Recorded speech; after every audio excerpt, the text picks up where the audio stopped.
you're going to have to evaluate it. You're then going to have to work as the tool generates those tools, and then you are going to need to refine that with your tool. You will never be outside. So you're going to constantly be in the loop, and it's important. It's so important. I equate it to a conductor and the code. The conductor does so many different things for an orchestra. Well, that conductor and the activity, you've got all this preparation that you're doing to be able to feed into your AI activity. Then you're going to have, you integrate some interpretation and different activities with what would be music. This is going to be code. And then you're going to coordinate all that together as a conductor, and you're simply using the AI, and hence your business's success depends on relationships with customers, relationships with employees, and relationships with stakeholders. What do they all have in common? They're all human. Because no matter if your business is B2B or B2C, it's really H to H, human to human. Welcome to the Human Connection Podcast. I'm your host, Karl Ponto. Each week I bring you stories, insights, and practical advice from experts that you can apply to your growing company and daily life. This week I'm excited to connect with Christopher Carter.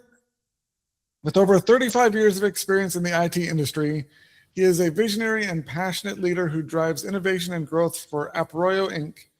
He has also been recognized as the top business winner, an ACQ award recipient, an Inc. 500 and 5,000 honoree, and a Forbes Coaches Council member for his achievements and expertise in the IT field.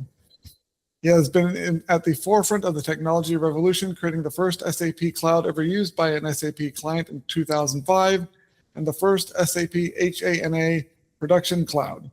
He is a minority owner of the Carrick Rangers, chairman CEO Arroyo, founder of Mugatu AI, investor Charging Bunny, a principal of Impala Ventures, 17-time author, and 4-time bestseller.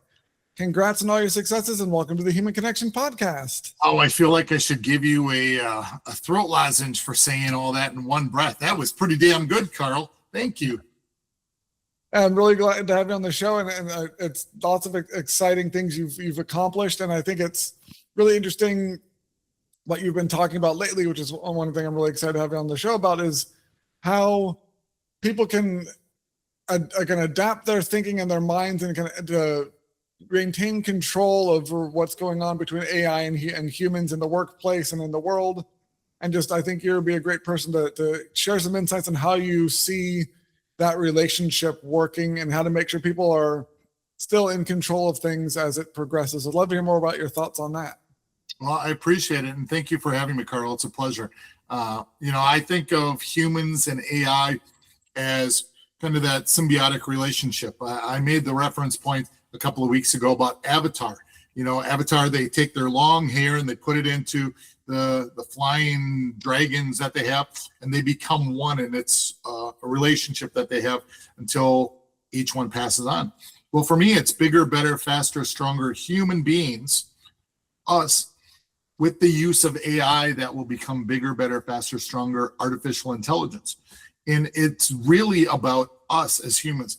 We can use these tools, but at the end of the day, they just are that. They're tools. And if you're bigger, better, faster, and stronger, you're going to not be at the very bottom, the basement, the base level of your education or the base level of your life.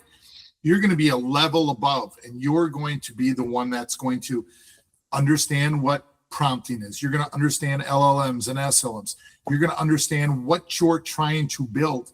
And then I read this great book by Jeff Wolf several years ago about AI and the activities around AI. And what it really did is ask AI to ask me questions one at a time based upon what my responses are for XYZ. And ever since then, Gemini has become my wife calls it my work wife. We actually have a conversation back and forth, and you utilize it. But it starts with me. It starts with up here. The good Lord gave you 2 ears and 2 eyes and 1 mouth. You use them accordingly with the tools, and those tools will help you become bigger, better, faster, and stronger. Yeah, I have found that I use AI to help me produce this show. But my process is I'll take like a transcript from this episode, and then I'll have it repurpose it into like descriptions and content. But it's always starting with something that I created. It's not just, I don't go up there and say make something out of thin air for and put it out online. It's about coming up with ideas and then having it ask me questions or come up with options, and I'm still like co-creating and picking which ones I think will work best. And I find that gets a lot better results than just expecting it to produce everything without me having to think about it. And I think the danger and what we're seeing a lot of like the problems come from when people thinking that they can, it doesn't have to have that back and forth as much.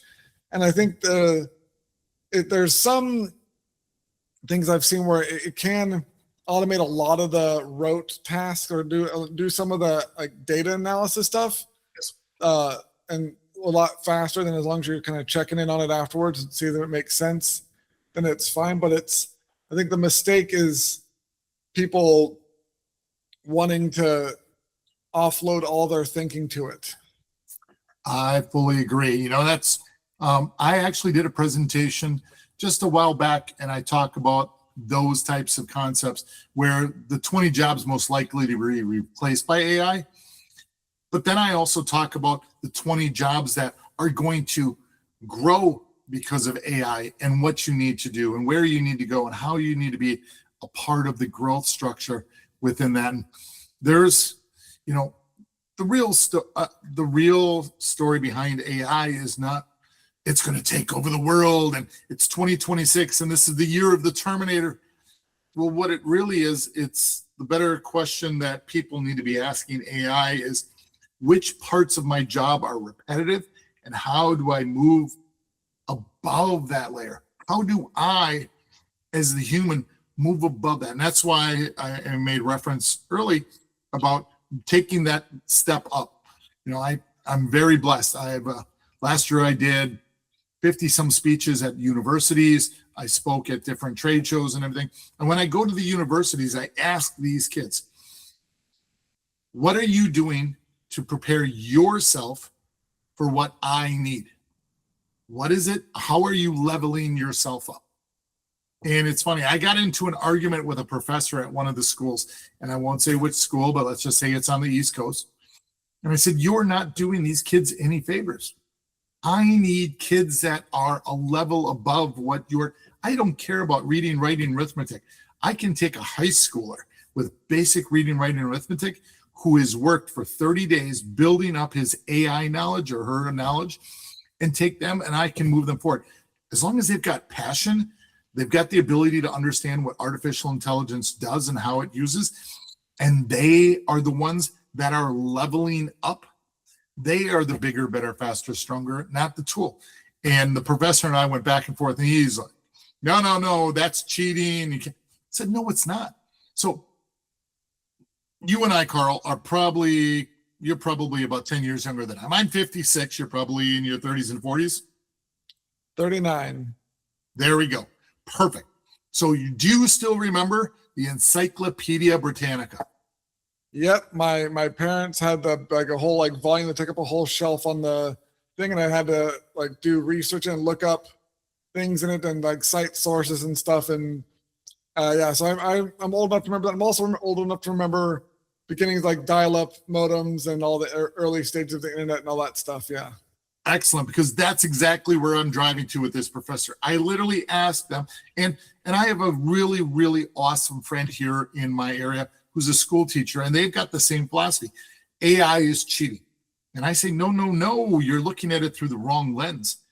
AI now is your Encyclopedia Britannica for these students, because we would grab that off the shelf, because I had the same thing. I had the Encyclopedia, and every once in a while we'd get a feeder, we'd get a new book that got sent over because they updated words and activities. Well, I only had that as my reference point.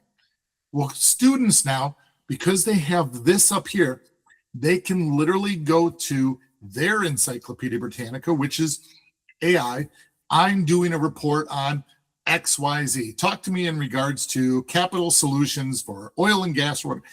And it's upon them to use this and understand what it's bringing back, to use the pieces, because it's now the globe, this incredible world we live in, from all over it, instead of just those 27 books that we had. And that's where the change in the dynamic is, because it's the human activity, not just the AI activity. Yeah, I agree that there's some value in that. The danger is that the understanding what's being returned, how accurate it is, and being able to, and double checking that it's not hallucinating or pulling up from unreliable sources. That's a big problem. I think a lot of the academics are worried about. And also, I think when it comes, you mentioned like leveling up yourself, and I think a big part of the leveling up that needs to be done is on the what have been considered the quote unquote soft skills in the business world, the human connection and empathy and listening and connecting with people and building relationships and listening and all those things that we're not really taught how to do in school, but the things that the AI can't really do when it comes to building those sort of relationships. I think those are the skills that need to be taught more and emphasized more in school from all ages, not just in the college level, because when you're automating a lot of the rote repetitive tasks with AI, or you're needing the people to bring up their time for them to do the human side of business, which is the relationship building, then if people don't have the skills to do that, then they're at a disadvantage compared to the ones that have the AI literacy and the ability to build relationships and listen. And like the episode that dropped today, my guest was Larry Kaufman, and he's talking about how he goes into client meetings and his goal is to ask him so many questions so you learn something new about it, but then have him, when he's leaving, have him want to go, hey, wait, what about you? We need to tell us, we need to learn about you. We didn't hear anything about you. Like, what's going on? They're kind of chasing him out of the room because they want to reciprocate. That kind of approach to business relationships is unfortunately rare. And so I think more education and training for people on how to be better at building human relationships would make them a better suited for the sort of roles that AI is preparing the workforce for, because those are the things that are more valuable. Those are the skills that are more valuable than ever. I agree. It's more valuable to understand how to work with each other, how to communicate with each other. If you're just going to be a bump on a log, as I've said before, don't be a bump on a log. You got to have interpersonal skills. You cannot just sit there and think that you're going to continue down the same path that we've been going down to this, that, and everything. You've got to have worldly skills. And I hope that more and more individuals are getting those as they integrate those within the essay or within the AI activities. So when you're talking about these subjects, or any sort of first steps or kind of the strategy you recommend people take to, if they're recognizing that they want to level up, they see some room for improvement, what's your approach that you recommend they take if they want to make some proactive steps in it before they miss any opportunities? That's a great question, because there are a number of them. You can go out there and you can find all these different tools. Go out there and download Google Gemini, download ChatGPT, go download Chat Hub, and see the different tools that are out there. If you're in marketing, go to Canva and these tools. If you're in finance, work with your finance people in regards to maybe the QuickBooks activities, or Intuit and their stuff, and they've got training. There's so much out there on YouTubes and the different channels that you can find, and start watching, start learning. If something grabs your attention and you really want to get interested and you want to play with it, you can have software all over the place. But if you're not interested in a specific subject, go on to the next one. But at the end of the day, at least go out and play and learn and test. I've got different landing pages that I've created through Lovable and through anti-gravity, and I love my Google tools. And they're freeware that I send out to people all the time. learn AI, take the basics of AI. What are the basics of AI? What is a prompt? How do you design a prompt? And then I work with people, I work with the guys from AIville and others that just simply because I like the tools and their basics. Heck, I built an entire AI-based record album with 12 songs, country and rock and others, by playing with LLMs and design because I like certain music and I was having it design certain music facets. People like doing that. There's a whole litany of tools that they can learn and play with. And that's the wonderful thing about what this new AI-based world is. You can do it for business and you can do it for fun. Yeah, I think having a better understanding of what the actual tools are and where the capabilities are at and how to use them effectively is important. And I think it's for people that are in the job market is awful right now. And I think there's definitely and I've felt this is like the need to improve my skills in that area to be more attractive to employers and kind of be better positioned for opportunities. But also I think when you have a sense of what its capabilities are or how it's being used, then it helps you really see again what its limitations actually are, and then how you can build your own skill set on the human side of things, on the relationship side of things, and see because if you're more extroverted or introverted, there are going to be different sort of strengths that you bring to the table. And so if you're thinking about how to position yourself in the job market or to a potential employer, knowing your kind of what your quote unquote soft skills are and building on those and finding networking groups or activities or doing different workshops or things to improve those skills accordingly to building the AI side of your skill set or an awareness. Having that balance is going to be more appealing than just diving into one side or the other, because I think it really is going to be about people that have the technological savvy to use these tools, and also the interpersonal skills and the human connection skills that are able to build these relationships, and also use the time that they're not spending doing all the busy work stuff, especially if you're like in a client relationship, client success sort of roles, digging deep and having these deeper conversations that are not being done right now because people either are too busy because they're doing all this rote work, or they just don't have the skills, or they're not comfortable having those difficult conversations. And so I think as important as it is to become more AI literate, I think also increasing your kind of human literacy, your interconnected literacy is also going to be even more important, because that skill set is going to be good no matter where you land. Whereas depending on how AI tools are, you might be using different ones in different jobs, but you're always going to be working with human beings. Yeah. And so you need those skills more than ever. Yeah, it's part of the iteration loop. You're going to be the one that's going to say and prompt and ask whatever AI tool what you need, what you want, how you do it. Then you're going to get some feedback from your tool. You're going to have to evaluate it. You're then going to have to work as the tool generates those tools. And then you are going to need to refine that with your tool. You will never be outside. So you're going to constantly be in the loop. And it's important.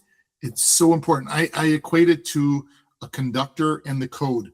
The conductor does so many different things for an orchestra. Well, that conductor and the activity, you've got all this preparation that you're doing to be able to feed into your AI activity. Then you're going to have, you integrate some interpretation and different activities with what would be music. This is going to be code. And then you're going to coordinate all that together as a conductor. and you're simply using the AI, and hence you're going to have the infinity loop, and it's going to continue on. And I think people are starting to see that, not necessarily 100%, especially in business and enterprise. Companies are starting to, they at first were trying to figure out just the ROI. What is an ROI? Let's throw whatever AI tool we can figure out or we can afford or somebody wants to play with. Well, that's no longer the case. You can no longer do that. So now you have to have humans, that interaction, and it's got to be structured properly. It's got to be integrated properly. It's got to be understanding what's coming back. Is it hallucination? Is it not hallucination? Is it what I really wanted? Is it giving me the feedback that I expected? Maybe not. Maybe it's giving you something that's completely different because you weren't thinking about it. And that's the power of what I feel AI and human interaction is sometimes you're told no. Sometimes you're told that what you're thinking about is completely off the mark, and this is what the real truth is. And sometimes you have to go out there and find that truth. Awesome. Well, thank you so much for connecting with me today, Christopher. If you enjoyed this episode of the Human Connection podcast, please like, subscribe, and leave a review. If you want to learn more about myself or Christopher, check out the links in the show notes. And remember, no matter if your business is B2B or B2C, it's really H to H, human to human. Happy connecting.